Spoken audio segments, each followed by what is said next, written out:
Terima kasih masih bersama kami dan kita juga masih bersama Marskal Pertama TNI Purnawirawan Agung Sasongko Jati. Pemirsa, menarik untuk membedah peta di Iran dan beberapa wilayah lain di negara Teluk. Apalagi tadi kita sempat ulas ya Pak Sarki ya, bagaimana kita kembali tampilkan. Nah ini, peta Iran yang sangat besar, sementara posisi Israel di pojok situ Pak. Tapi salah satu yang jadi pertanyaan juga Pak, bagaimana serangan Iran ke Israel bisa tercapai dengan jarak yang sebenarnya ada beberapa negara lain di transisinya nih Pak. Oke, jadi Iran kalau jarak jauh dia bisa menggunakan namanya asymmetric attack, dia gunakan paket-paket serangan. Karena di negara-negara Teluk ya, ini masing-masing memiliki rudal Patriot dan THAAD, rudal anti balistik. Kemudian juga di mana? Di Yerusalem, Israel dan lainnya juga dilindungi oleh rudal Patriot yang sanggup untuk menangkal, bagus lah, hebat lah. Maka Iran pada saat awal, minggu pertama, minggu kedua, dia menggunakan serangan dengan banyak. Jadi rudalnya dikirim, banyak rudalnya, jenisnya pada saat itu rudalnya masih rudal tipe awal, bukan rudal belakangan, yang rudalnya menghantam di sini dari hampir rudalnya sekali tembak mungkin rudalnya 5 gitu. Habis itu dia menggunakan drone mungkin 20-30 drone. Nah drone awalnya menggunakan drone tipe Shahid 136 yang terbangnya bukan dari Iran tapi terbangnya dari Suriah. Dari Suriah? Ya, jadi di Suriah itu dia punya proksi namanya ada namanya para pejuang Suriah, Irak dan Suriah. Nah mereka kalau dari Iran dia terbang drone itu lamanya 4 jam. Kalau terbang dari sini bisa 1-2 jam atau 1 jam. Tapi mereka udah berhasil menggabungkan sehingga pada titik jam tertentu nanti pas rudal balistiknya sampai sini saat bersamaan juga drone itu masuk. Jadi drone-nya sekali kurang 30 drone masuk sini ke titik-titik. Jadi ada beberapa titik, anggaplah di pangkalan Nevatim, kemudian markas Mossad segala macam, masing-masing udah paket dikirim 5 rudal drone. Nah, yang terjadi adalah sistem penangkis serangan udaranya Israel itu ada 3. Satu adalah namanya Iron Dome untuk menangkis yang pendek-pendek, roket-roket yang rudal. Di atasnya namanya David Sling untuk rudal jelajah. Dan yang terakhir adalah Arrow untuk rudal balistik. Rudal balistik adalah rudal yang kalau terbang itu dia melalui trajektori gini nanti jatuh ke bawah. Rudal jelajah rudal yang terbangnya mendatar jelajah. Jelajah. Nah kemudian kalau drone ya drone sama kayak rudal jelajah lah. Nah biasanya serangan semacam itu hampir 90% ditangkis. Iron Dome ya? Ditangkis sama ketiganya. Sama ketiganya kalau itu yang ya? rudal balistik ditangkis sama Arrow. Kalau rudal jelajah ditangkis sama David Sling, kalau yang drone yang kecil-kecil itu ditangkis sama Iron Dome. Nah, bagaimana beberapa serangannya akhirnya jebol, Pak? Tapi tetap masuk. Karena begitu juga dengan jumlah yang banyak, namanya saturasi, banyak itu masuk sekitar 5%, 10%. Itu sudah menimbulkan gegeran sini, sudah kerusakan.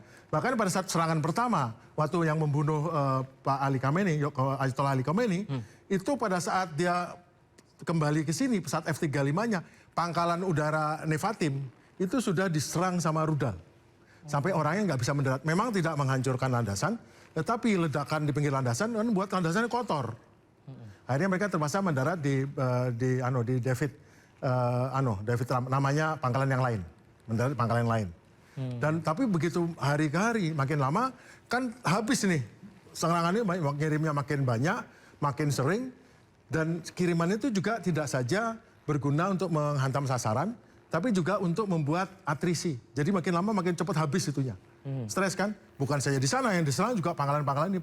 Dalam minggu pertama aja pangkalan ini habis semua nih sudah, pangkalan Amerika. Yang Israel sampai minggu ketiga masih, tetapi udah mulai kehancuran. Kalau tadinya di sini adalah beritanya dimatikan, namanya black media di lama-lama kan bocor juga lewat medsos. Akhirnya terjadi mulai ketahuan kehancuran sini.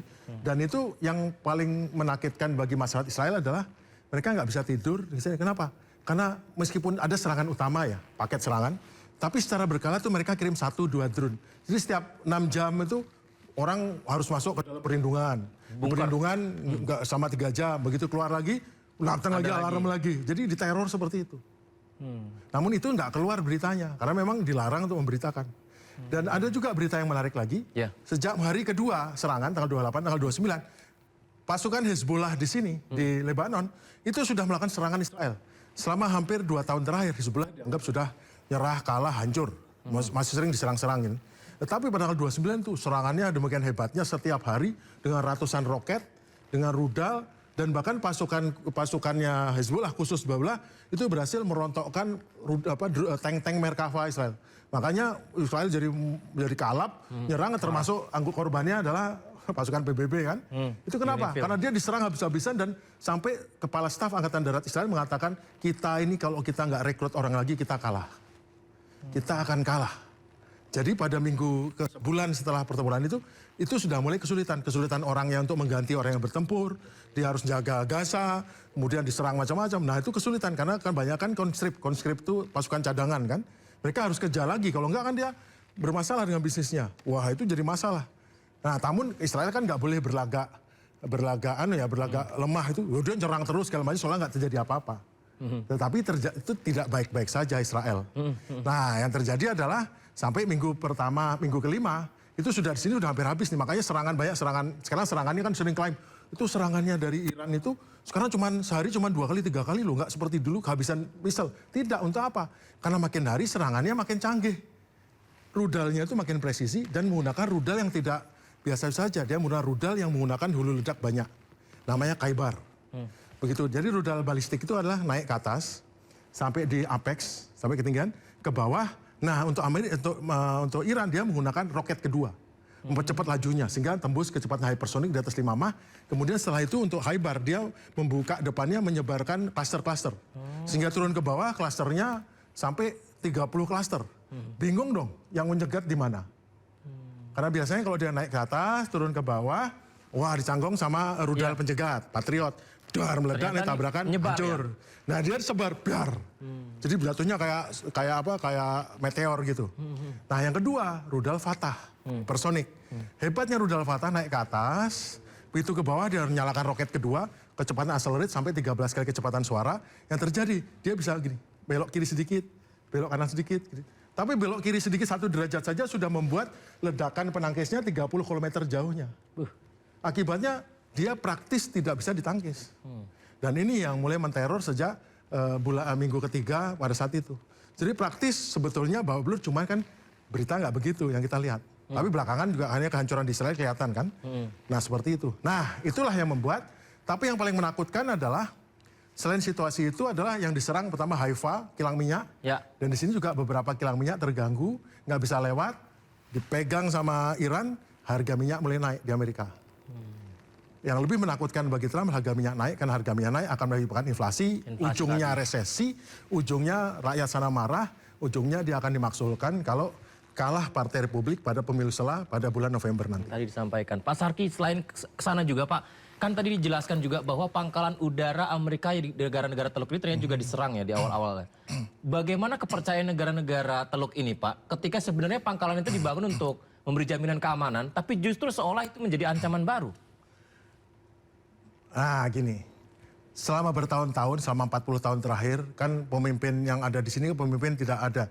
Mungkin umurnya pada saat 40 tahun lalu saat konflik pertama Iran dengan revolusi Iran, saat menggulingkan Shah Iran, Shah Reza Pahlavi, itu semua umurnya mungkin baru 10 atau remaja lah maksimum.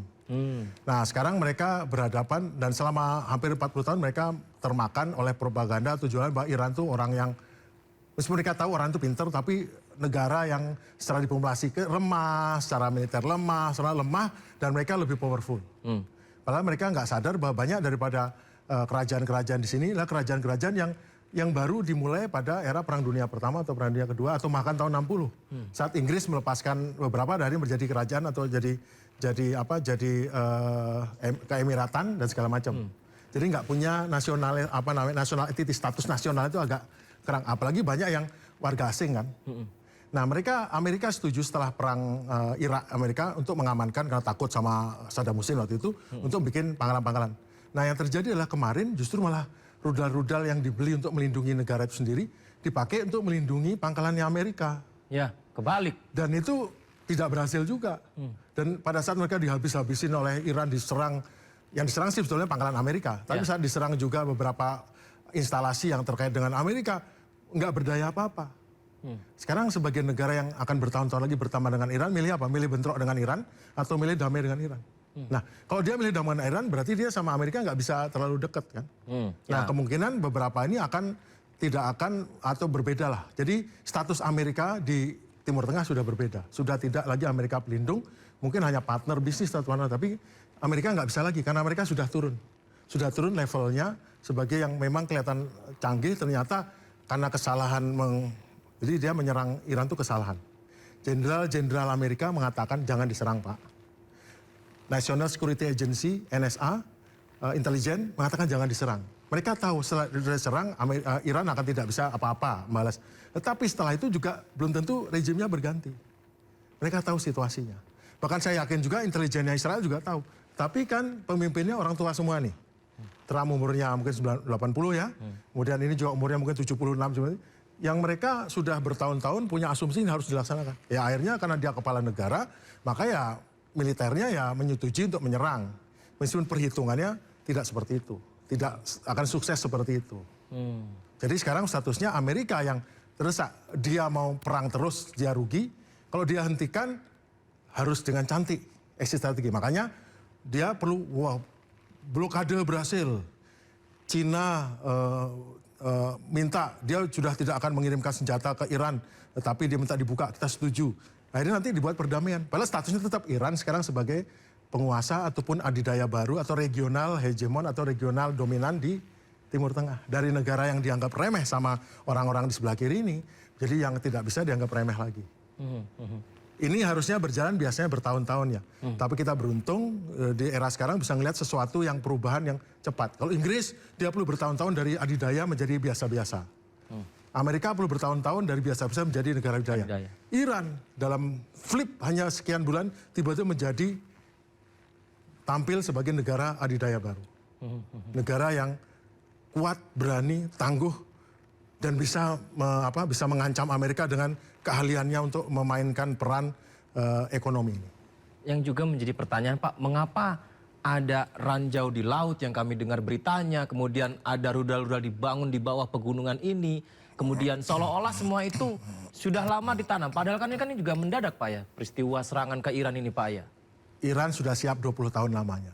Selama 20 tahun dia membangun silo-silo, kota-kota bawah tanah, dia bangun rudal, memperbarui rudal, polisi rudal, sistem produksinya, dan dia membuat sistem pertahanan udara yang dia tahu canggih. Jadi pada saat minggu pertama, semua yang dari atas dihancurkan. Jadi tapi meskipun mereka F-35-nya Israel dari sini take off, dan Amerika mungkin dari kapal induk menyerang, menghancurkan titik-titik yang dianggap sebagai tempat-tempat macam-macam ya, termasuk reaktor nuklir, ada yang bawa bom tinggi, semua yang bawa dari ketinggian tinggi. Hanya pakai koordinat, dan koordinat hebat sekali. GPS-nya Amerika dibuat koordinatnya presisi, menghancur. Tetapi yang dia lihat direkam dengan itu adalah seperti menghancurkan pesawat terbang, ada ini dan itu. Tapi pertanyaannya, apakah betul itu target yang sesungguhnya? Iran itu negara dengan penduduk ber-IQ 106. Ya, saya pernah Amerika IQ-nya cuma 10 di bawah, 10 degree di bawah, 95. Israel lebih rendah lagi. Apakah mungkin negara dengan sepandai itu orangnya membiarkan pada gebrakan pertama semua dihabu habis?